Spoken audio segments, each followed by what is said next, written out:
Cabina de Radio Panamá, el abogado Roberto Ruiz Díaz, porque hemos estado dándole seguimiento.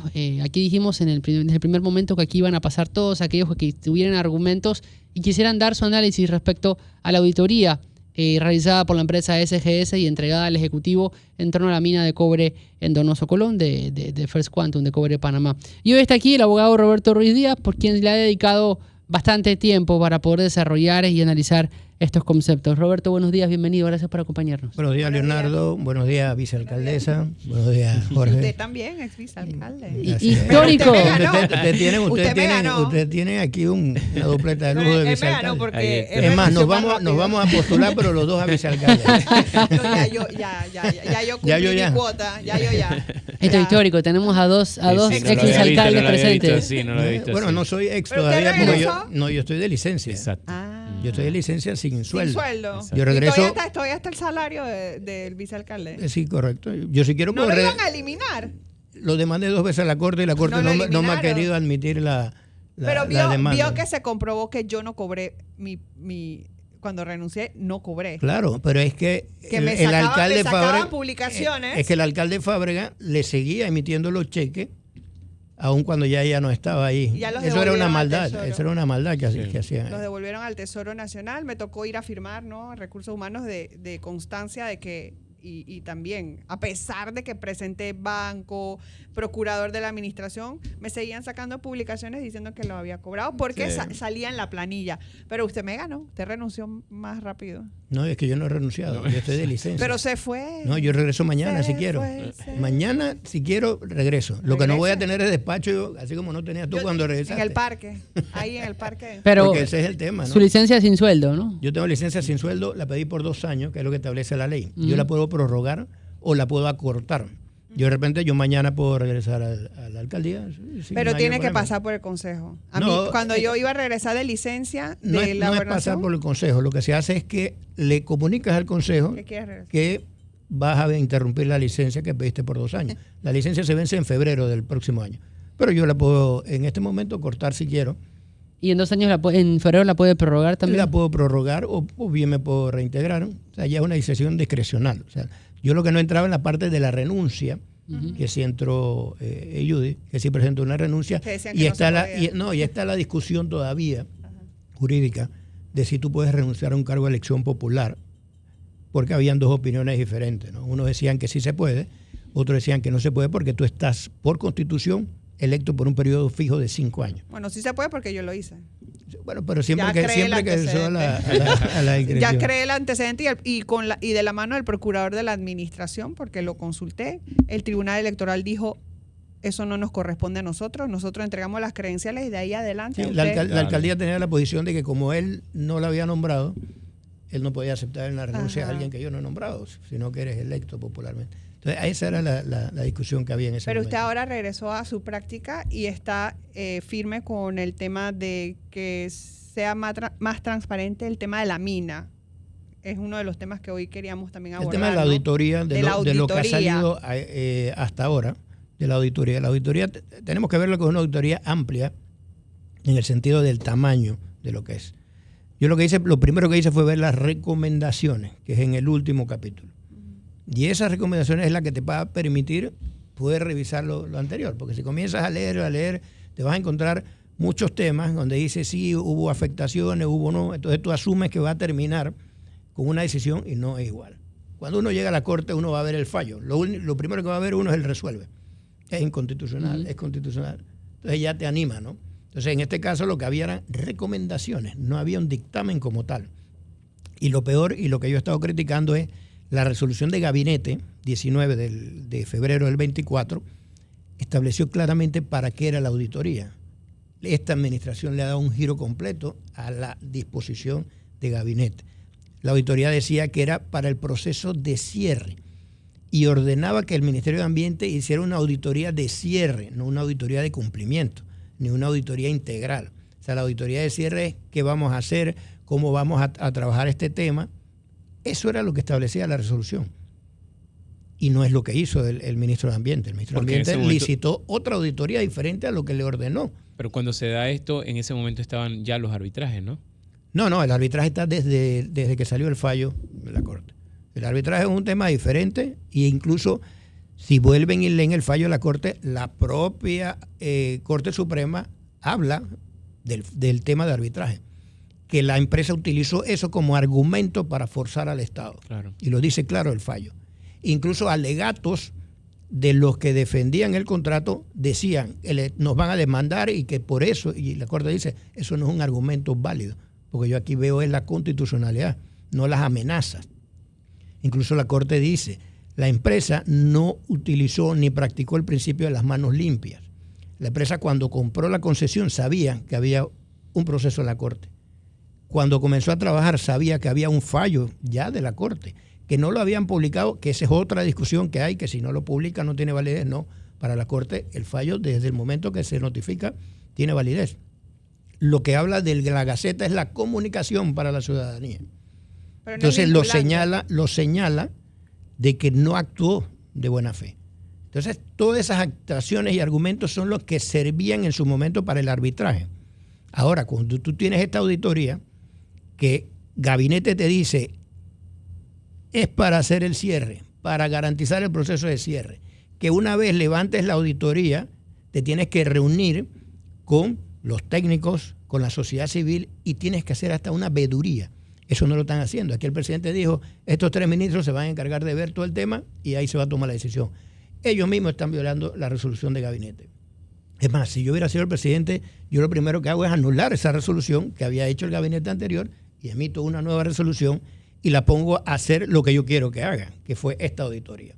Entonces, esta auditoría al final no invalida el fallo de la Corte en lo absoluto, no lo varía, no lo modifica, no deroga la ley 407, es simplemente un dictamen, que si yo lo veo técnicamente es una herramienta que le diste a la empresa para su pelea en el arbitraje, en el caso de que mañana no se dé o a este gobierno ya nada más le faltan 3 años. ¿Quién garantiza que el próximo gobierno no decida continuar con lo que vayan a aprobar ahora, si es lo que van a aprobar? ¿Usted pudo leer la auditoría, lo acaba de decir, por las recomendaciones y los puntos? Las recomendaciones, ¿Qué los puntos de los hallazgos. O sea, yo al momento de ver las recomendaciones, porque vi que al final todas eran recomendaciones de cara a como que la actividad siga, no de cara a que vamos a reparar el medio ambiente, porque la mentalidad mía era, si la resolución es de cierre, yo tengo que ver qué es lo que propone para poder recuperar todas estas áreas, ¿no?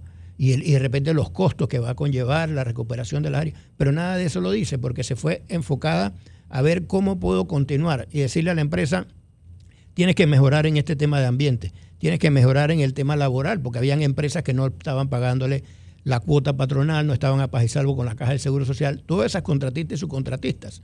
Eso lo está reflejando. Lo que pasa es que la narrativa que se va a vender ahora, es decir, se cumplió más de un 80%, quiere decir que todo lo estaba haciendo bien. Pero el problema no es que todo lo estaba haciendo bien. La misma Corte lo dijo. El estudio de impacto ambiental que están utilizando actualmente y que utilizaron para ese contrato no era válido. No era válido. Del 2011. Porque era del 2011. Y no transitó los procesos que establece el propio Código de Recursos Minerales para aprobarse un estudio de impacto ambiental. Porque estábamos frente a un nuevo contrato. Por eso es que lastimosamente la narrativa que quieren instalar ahora de dato mata relato nunca va a poder matar lo que dijo la Corte. Y yo le he planteado en muchas ocasiones, la Corte pudo haber dicho que era inconstitucional porque violó un solo artículo.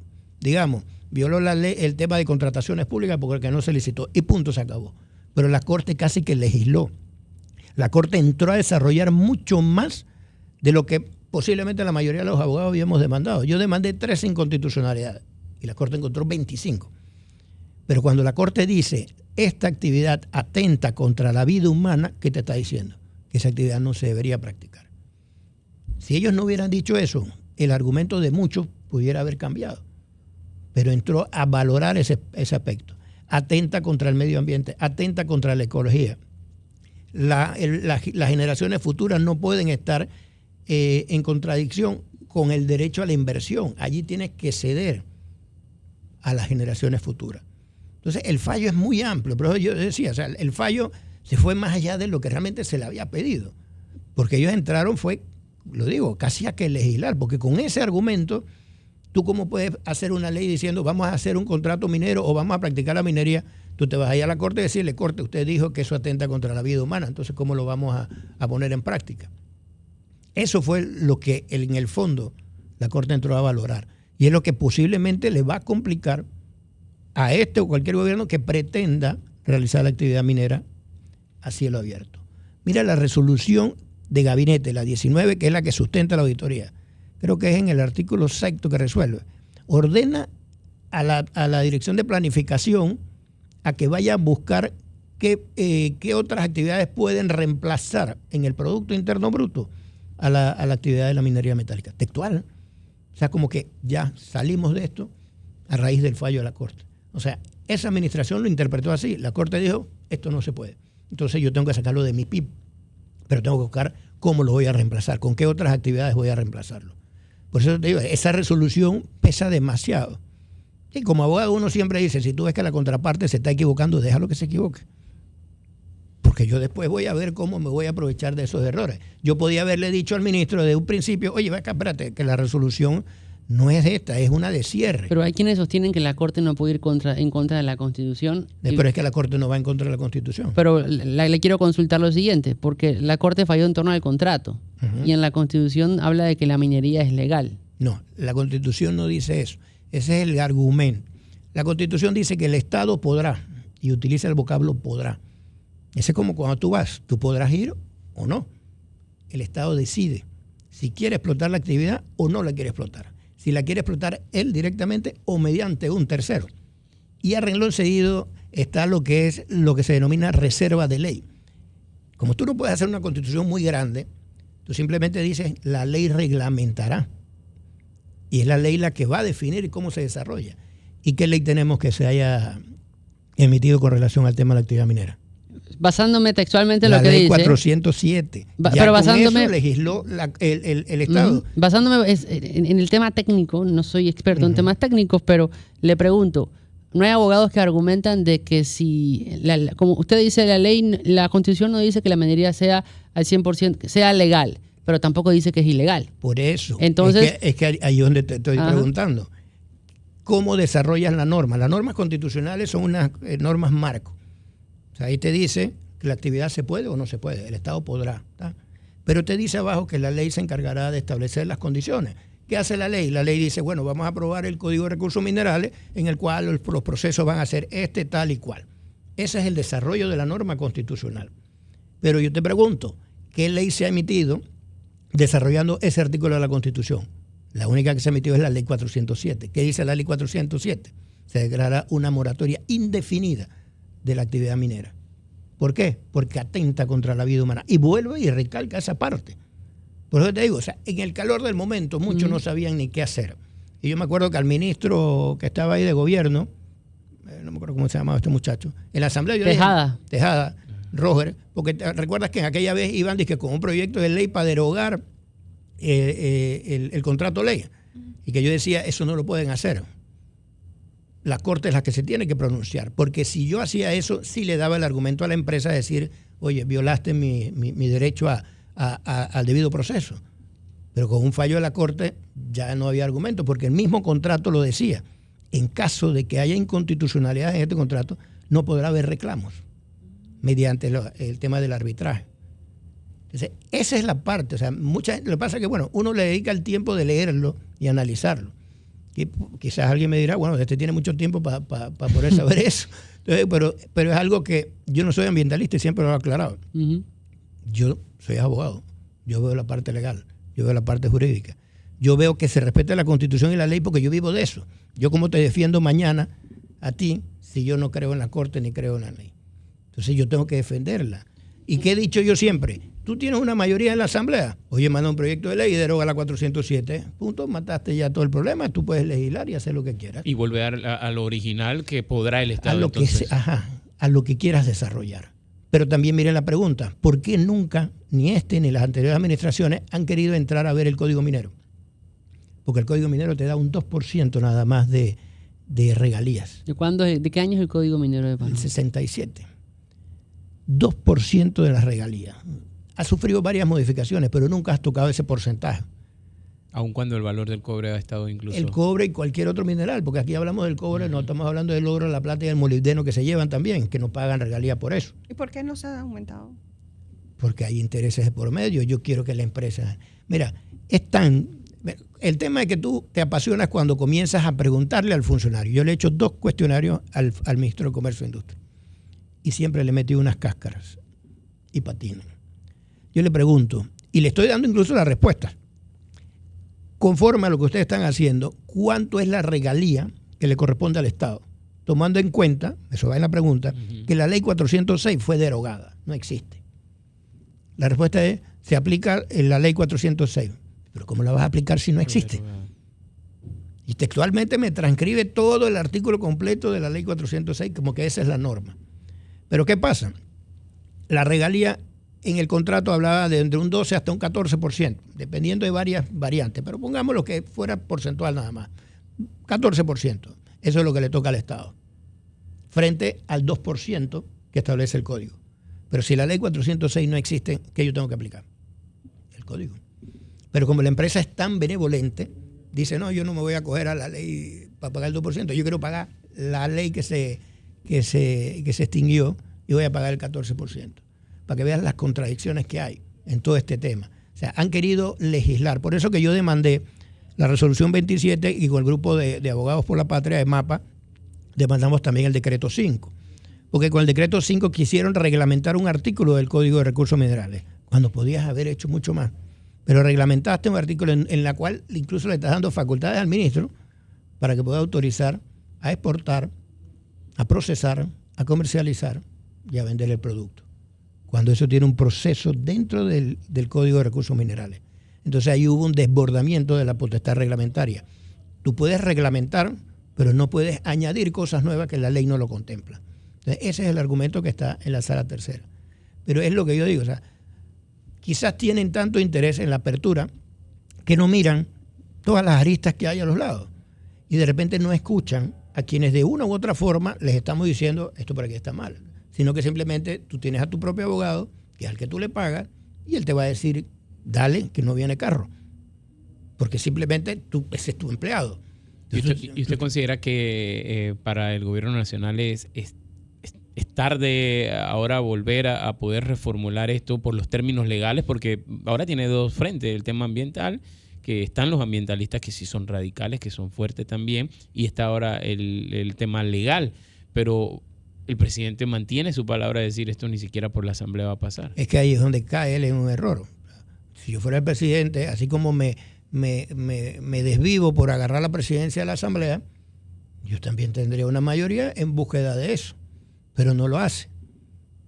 Y no lo hace quizás porque la mina tampoco quiere volver a pasar ese trago amargo que hubo allí, que hubo tantos comentarios de que hubo pagos y que no hubo pagos. Recuerden que salió un diputado, creo que era Vigil, diciendo que estaban pagándole a los diputados. Entonces la mina dirá, yo no voy a volverle a pagar para que me pase lo mismo. Y hay que pasar por la Asamblea, dependiendo si se llegase a decir que reabre la mina o se entra de nuevo a funcionamiento, no tiene que pasar por la Asamblea. No, es que sí, porque tienes la ley 407. La ley 407 está prohibiendo la actividad. Incluso, mira, el presidente hay veces que se pone a hablar, y yo entiendo, él es maritimista. Él es marítimo y punto, se acabó la boya. Que si no vamos a utilizar la APP. Pero la propia ley de la APP prohíbe que se utilice para actividades mineras. Ahora yo le pregunto algo y para poder entender. Si mañana el Ejecutivo dice, la mina es mía, la mina es de Panamá y yo contrato a esta empresa para que se encargue de explotarla, ¿eso se puede? También le hice la consulta al ministro de Comercio. O sea, lo que pasa es que uno se va preparando para las diferentes cosas. Yo le pregunto al ministro de Comercio, porque hay un artículo en el Código de Recursos Minerales que establece cuándo el Estado puede realizar la actividad, pero tiene que cumplir el procedimiento. Y yo le pregunto, ¿el Estado ha solicitado al Ministerio de Comercio e Industria la concesión o la autorización para la explotación minera? No, hasta el momento el Estado no ha pedido nada de eso. Porque independientemente que tú seas Estado, que ese es el otro argumento que quieren utilizar, es decir, como yo soy el dueño, yo puedo hacer lo que me da la gana. No, tienes que hacer porque estudio, tienes la ley ambiental, todo. Y las consultas ciudadanas, y te tienes que regir por el acuerdo de Escazú, tienes que cumplir todo el procedimiento. O sea, no es porque yo soy el dueño, porque si no, imagínate, el Estado dice, como yo soy dueño, yo hago lo que me da la gana, pues.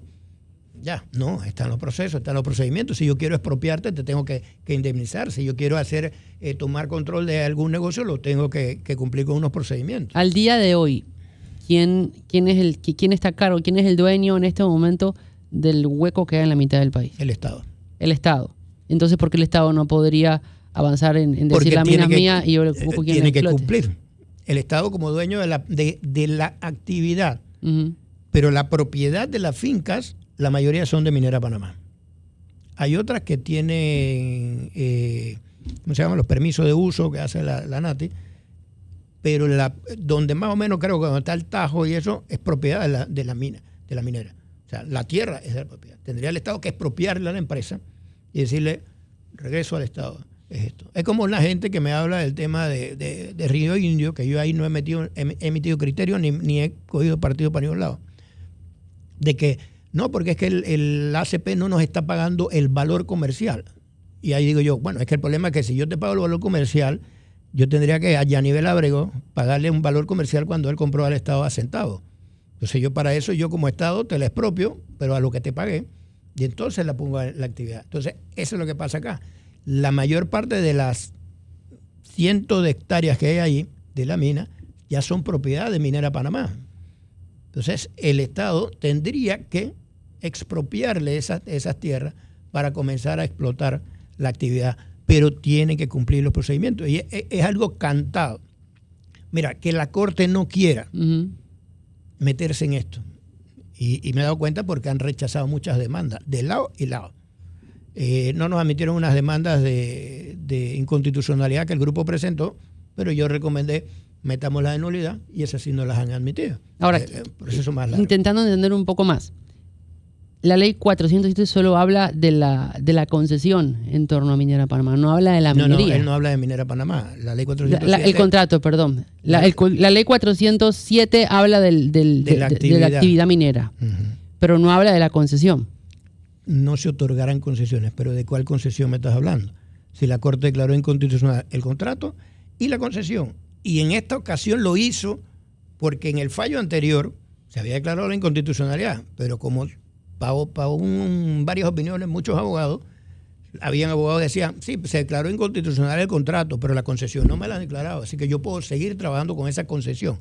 Entonces, en esta ocasión, en un pedacito, la Corte dijo, esta decisión incluye también a la concesión, que fue para terminar la discusión esa que había. Es más, el mismo fallo de la Corte dice que para la Corte fue una falta de respeto. Que al haberse ya emitido una decisión, tú volvieras nuevamente a traer ese mismo tipo de contrato con las mismas condiciones y con todo igualito. ¿Está Roberto Ruiz Díaz en contra del contrato de la empresa esta, Minera Panamá, o en contra de la minería en general como actividad? Yo no estoy en contra del contrato porque el contrato no existe. Okay. Es un contrato que ya es inconstitucional. No existe. Hablar del contrato es hablar de algo que ya no existe. Hablar de concesión es algo que no existe. Uh-huh.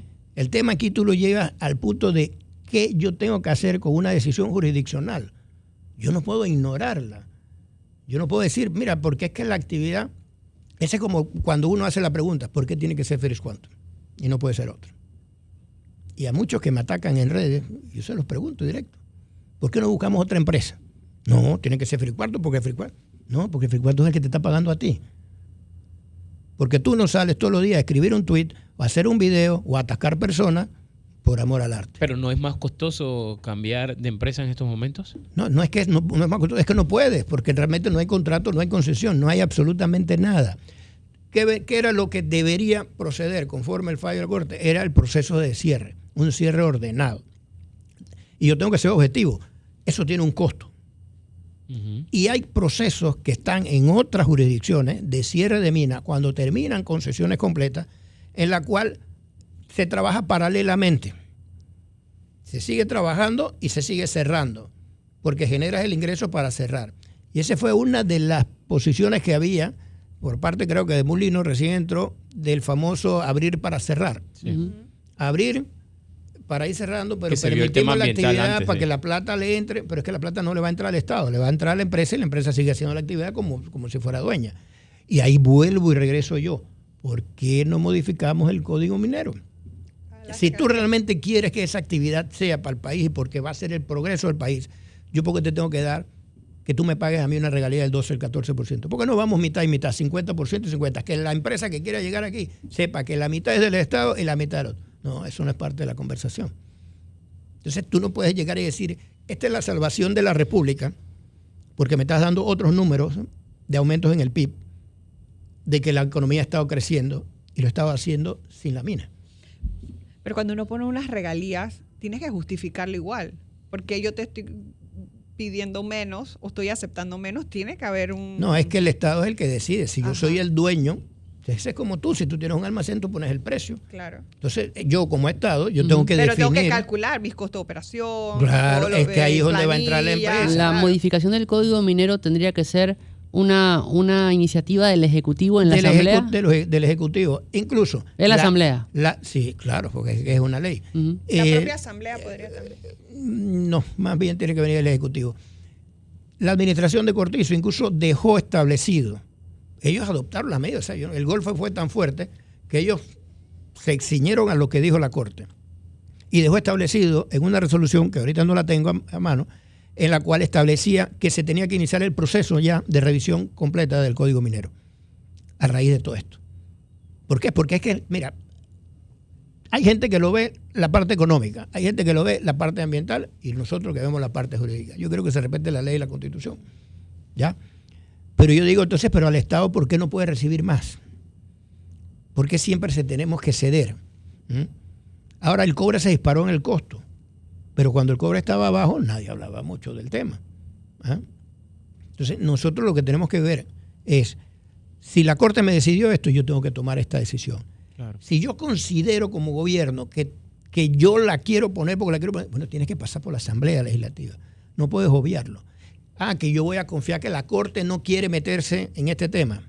Al final la Corte se va a tener que pronunciar. Y cuando lo digo de parte en parte, te lo digo porque no nos admiten demandas, pero al grupo que están a favor de la mina han demandado creo que 5 veces la inconstitucionalidad de la ley 407 y no se la admite.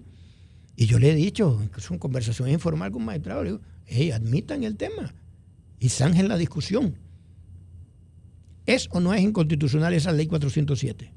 Porque ellos argumentan, no, el Estado puede realizar la actividad, pero tiene reserva de ley. Entonces la ley fue esa, legisló mediante esa. La Asamblea tendría que modificarla. Entonces son situaciones netamente jurídicas. Yo no me estoy metiendo, porque yo lo he dicho, yo no soy ambientalista ni soy técnico en el tema ambiental.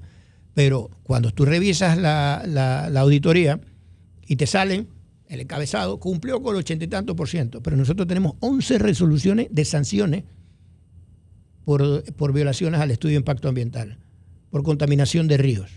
Ahí están las resoluciones y las hemos estado publicando. ¿En qué periodo de tiempo? Eso viene desde años atrás. Mira, lo que pasa es que mira, aquí hay un abogado, le voy a evitar el nombre, que participó cuando esto era la NAN, creo que era antes de Medio Ambiente, y él tenía una posición. Y para la protesta minera mantenía su posición de que por años la empresa minera había estado contaminando. Pero ahora metió una tercería apoyando a la empresa minera en la demanda que nosotros presentamos. Entonces, son esos dobles argumentos que tiene. Que ya ahí es tema netamente ambiental, no era tema jurídico. Exacto. Entonces, tú tienes que verlo es qué tanto es lo que se afectó. No tanto el discurso. Porque yo ahora voy a salir con una auditoría de este tamaño a decir, mira, la auditoría dice esto, pero yo tengo un fallo de la Corte que dice esto. ¿Cuál sería el camino? ¿Cuáles serían los dos caminos que se podrían tomar? Por un lado, que el gobierno quiera aprobar, quiera avanzar en el tema de la mina. Y por el otro, aquellos que dicen, no podemos avanzar en el tema de la mina.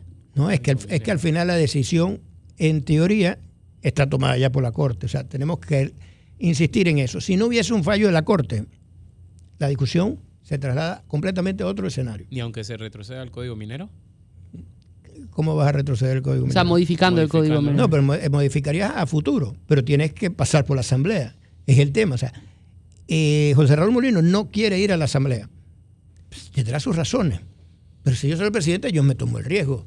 Y también me quito de encima la responsabilidad de decir yo no hice nada. Así como a sangre y fuego entró la de la Caja del Seguro Social. Él puede tomar otra decisión parecida. Que quiera el calentamiento social con relación a esto, ya es otra cosa diferente. Pero se tiene que hilar delgado. Y lo que están haciendo hasta ahora no es lo correcto. ¿Y qué hacemos con ese agujero en la mitad del país? ¿Cómo hacemos con? ¿Qué hacemos con el agujero de la mina a la mitad del país? Es que es donde viene el proceso de cierre. Por eso era que se mandó a hacer una auditoría de cierre. Cuando tú terminas de hacer, por eso planteaba que en otras jurisdicciones, cuando terminas el proceso, esa misma empresa es la que se encarga de ir recuperando las áreas. Y tú generas empleo también así. Pero ya tú tienes que ver qué política. Por eso que te digo, la resolución del gabinete decía, busquemos las otras alternativas para que se genere lo que no voy a generar producto de la minería metálica. Don Roberto Ruiz Díaz, me gustaría poder volver a conversar con usted la semana que viene para seguir ampliando sobre el tema. Hoy se nos acabó el tiempo, ya viene John de León, pero lo importante en estos casos, como yo lo decía desde el minuto 1, es escuchar a todos los que tengan argumentos y justificaciones para tocar el tema y hacer docencia en la población. Es que, mira, lo he hecho ya en otra emisora que tuvimos en estos días, una entrevista. Yo lo hago como docencia. O sea, yo no tengo un interés particular ni alguien me está pagando, que es como dicen que a uno le está pagando. Si yo no salgo a trabajar, hermano, yo no como. Así que, pero sí tiene que decirse todo como es. O sea, la auditoría, la resolución la ordenó para esto. Fácilmente Juan Carlos Navarro tiene allí una denuncia por abuso de autoridad, porque la resolución te ordenó una auditoría para esto, no una auditoría para aquello. Ese es el primer punto. Entonces, aparte el presidente ordena que se conforme una comisión de 3 ministros cuando la propia resolución está diciendo el ministro de Comercio, el Ministerio de Ambiente, la sociedad civil y las veedurías que se tienen que hacer. ¿Pero por qué todo eso? Porque está dirigida al cierre. ¿Cómo lo podemos cerrar? ¿Cuánto va a ser los costos? Entonces todo eso le tendría que decir al Estado.